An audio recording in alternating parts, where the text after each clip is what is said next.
Hey guys, this is Dow Phoenix here, and I'm playing the Swapper.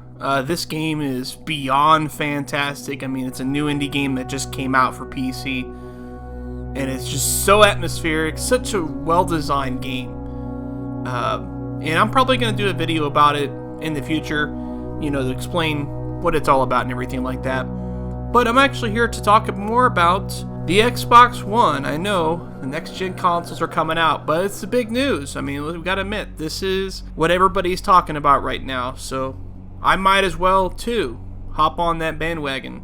Okay, so in case you're uninformed, when Microsoft announced the new Xbox One console, one particular feature of the system that got a lot of scrutiny was the fact that the conference focused a lot on these different television experiences you can have with the system. Basically, you're able to use the Kinect as a voice-controlled remote for your television. You're also able to use multitasking to show, say, live sports and fantasy sports stuff at the same time.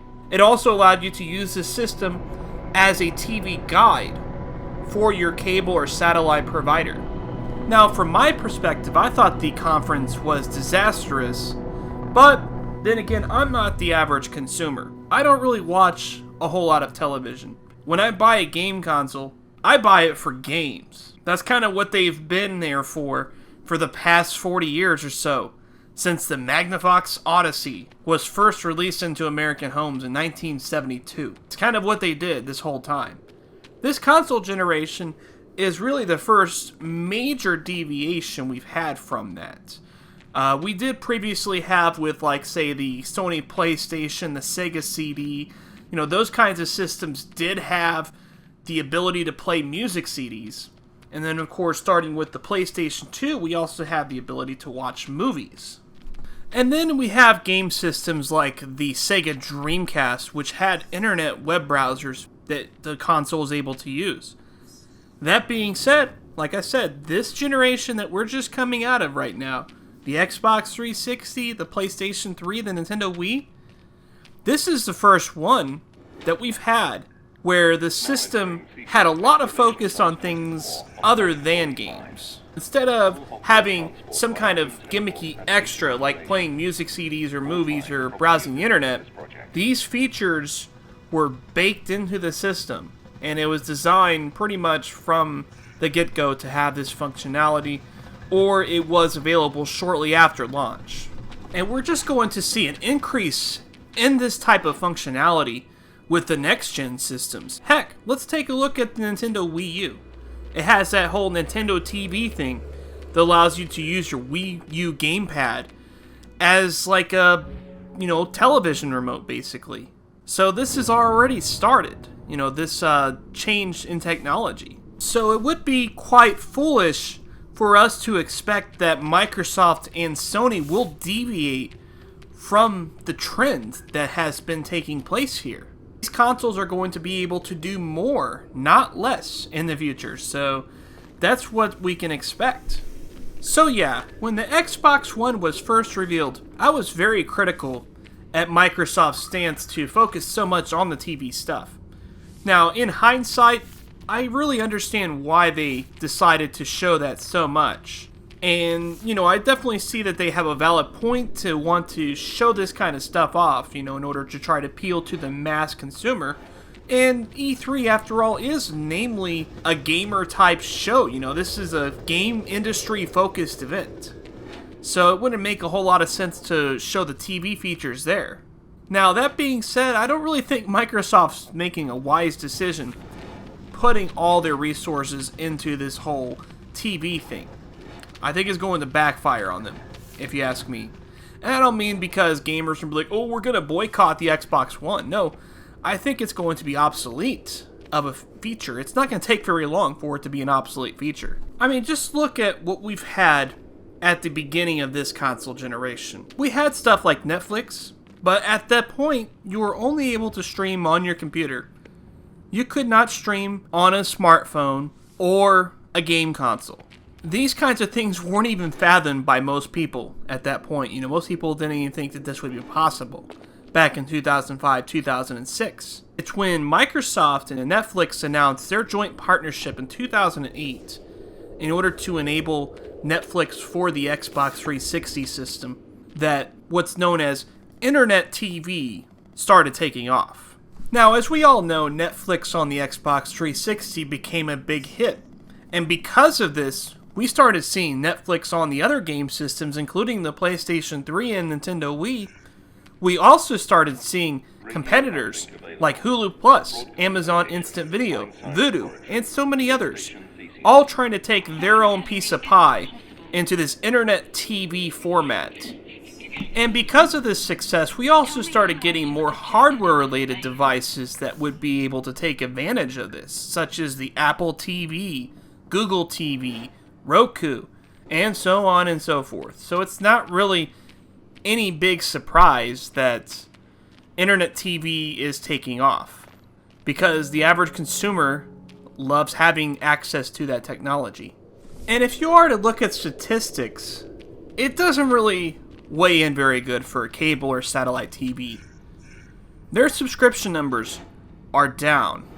Their monthly rate of income per subscriber is down.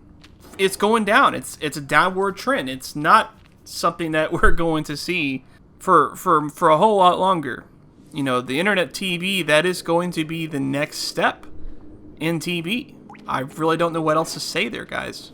Now, that's not to say that cable and satellite and even network television is going to go away anytime in the near future. I mean, we still have AM radio.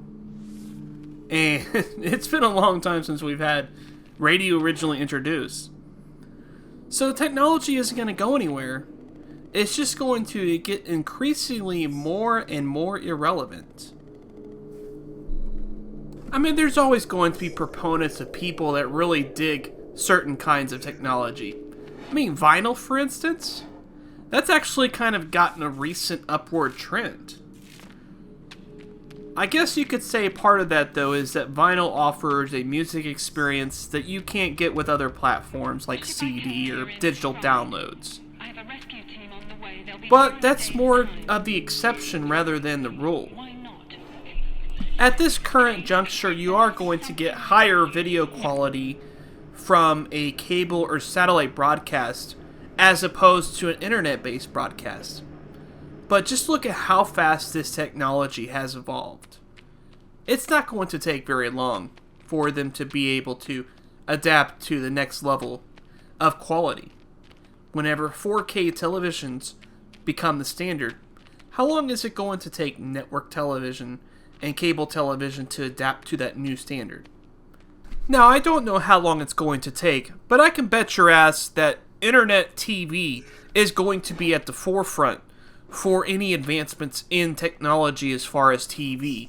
That would include any kind of advancements such as increases to resolution, 3D, and all kinds of good stuff like that. I find it kind of puzzling that Microsoft is now deciding to cater to the old giants when it comes to TV. When you look at what they've done with the Xbox 360, they were able to turn it into a platform that bent against TV, that gave people an alternative to TV. Now all of a sudden Microsoft wants to play ball with the TV companies. What's going on here? It is a very strange decision on their part indeed, since the whole idea behind the Xbox One console is to have one device that powers everything you need in your living room. But at the same time, they're giving you a mixed message saying, you're still going to need your cable or satellite TV provider. We're not going to help you out on that front. This would have been the perfect time for Microsoft to announce some kind of new television platform. You know, some kind of competitor to both the cable and satellite TV companies, as well as an alternative to existing internet TV platforms like Netflix and Hulu Plus. Now, I really doubt that anyone that works at Microsoft, especially anyone that works at the gaming division that handles the console hardware like the Xbox One, I really doubt they're going to watch this video. But if you guys are going to watch this video, can you come up with a logical reason why you designed the Xbox One to be the way that it is, and yet be so reliant on other companies? You know, this is something that you guys could capitalize on, that you could take advantage on, that you can make big money on. Yet you're just giving them a means to continue making money off of you guys. Can you give me an answer on why it is designed that way? Anyways, guys, let me know what you guys think about this in the comments below. Do you think that this TV functionality of the Xbox One will be useful for the entire generation?